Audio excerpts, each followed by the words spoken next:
What's the #1 challenge about playing Virginia and the way they defend?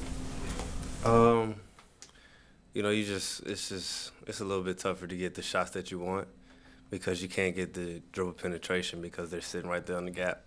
So, you know, you really got to work offensively as a team to get better shots. And then, you know, you have to play defense for so long.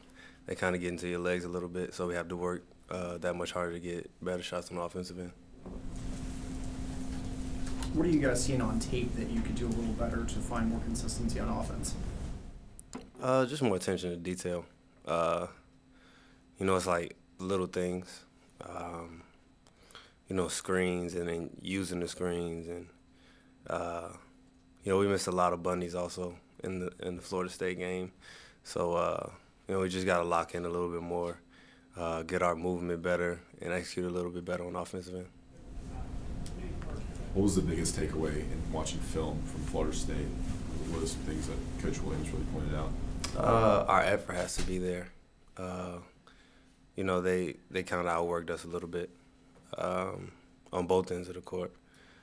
And you know, we just have to bring consistent effort. We had a couple lapses where the effort was there, and that's when we got a little bit more momentum.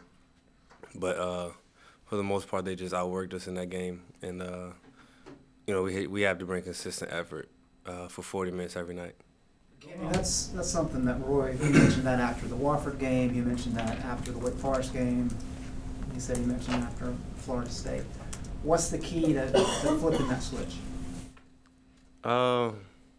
It's all on us as players. You know, it's nothing Coach can do to flip the switch. We have to make the decision ourselves to bring consistent effort as a team and individually.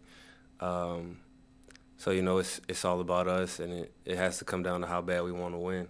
And I think, well, I know we have 15, 16 guys in there that want to win. So we'll get it. You know, we're still trying to learn. We're still a little bit younger. So I mean, there's no doubt in my mind that we'll get it, but the switch is going to flip. The fact that you do, I mean, like you have 8 new faces on this team this year.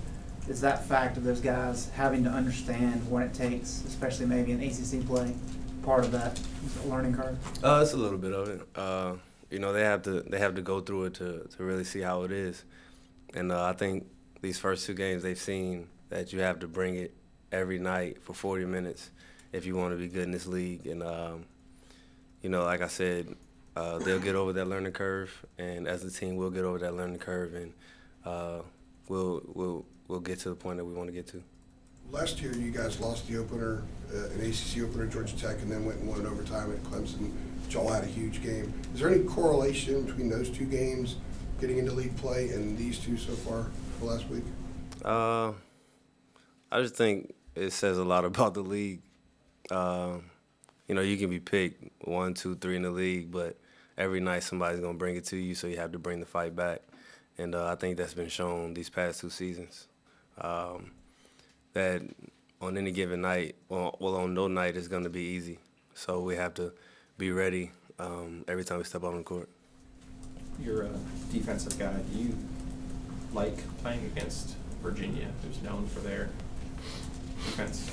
You know, honestly, I've only played a couple of minutes against them in my career, so I don't really have a large sample size. So we'll see how it goes tomorrow.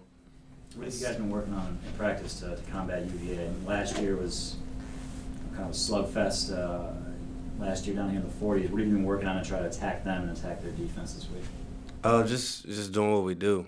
You know, first off trying to get stops and then getting out in transition, getting those easy buckets. If we can get that, then we'll be in good shape. But then once we get against the set defense, you know, paying attention to our screens and setting solid screens for our teammates so that we can get good shots off of those. As somebody who appreciates good defense, how do you view the way that they play and their defensive end? Because obviously it's a pretty clear contrast to what you guys try to do. You know, it's tough. It's tough to score against them because they sit in the gaps. Ours is a little bit different. We like to get out in the passing lanes. But like I said, you just got to, in terms of attacking it, you just got to just keep moving, setting good screens, and don't let them, you cannot turn the ball over against them because they capitalize off of that, and then the possessions are low. So you really have to capitalize on every possession you get. So we just have to lock in on the offensive end and just run our stuff. Proportionally, this team's shooting more threes than I think any that Roy's had here.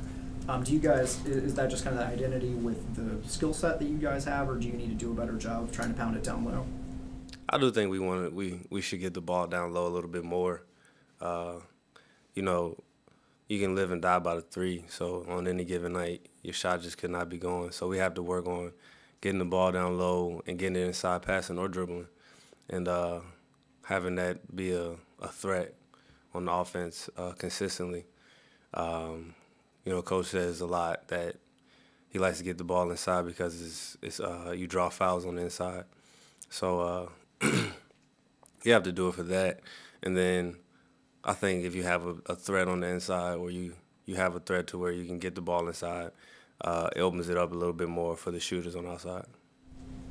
Kenny, a lot of conversation after that FSU game about officiating and how officials interact with certain players. What is the kind of the protocol that you guys are given in terms of who can talk to officials, how you have those conversations, that kind of thing? You know, if it's something that Coach wants to relate to an official, he'll tell one of us to tell a certain official something, just go talk to him, and he'll tell us to do it respectfully. I mean, all of our guys are respectful about it. Nobody's disrespecting an official. But you know, I mean, if it's in the heat of the game, it's all at the discretion of the player. I myself, I don't like to talk to an official or say anything to an official. That's just who I am. But you know, you have some guys that want to just point something out, and sometimes you have to in order to get the official's attention on it. So you know, a lot of it is Coach telling us to point it out to an official. But then, I mean, if it's in the flow of the game, you might have a couple players that like talking to the official. Most of the time, is that a kind of a receptive thing from the officials that you can ask, hey, why'd you call foul on me there, and they'll give you an explanation? Is that correct? Yeah. You know, a lot of it is respectful. If you come at the official in a respectful manner, they'll give you a respectful answer. Or they'll sit down and explain it. Well, they won't sit down, but they'll explain it to you. So, yeah, I mean, I haven't seen any, you know, not with this team. I haven't seen anybody do anything outrageous. Did you see that little incident with the tape of the incident with Joel and the referee on I saw it. Wednesday? Yeah, I saw it after the game. What'd you think? You know, honestly, I don't even know. It's tough. You know, like I said, Joel was trying to come at him respectfully, and you know, it's just a tough situation. I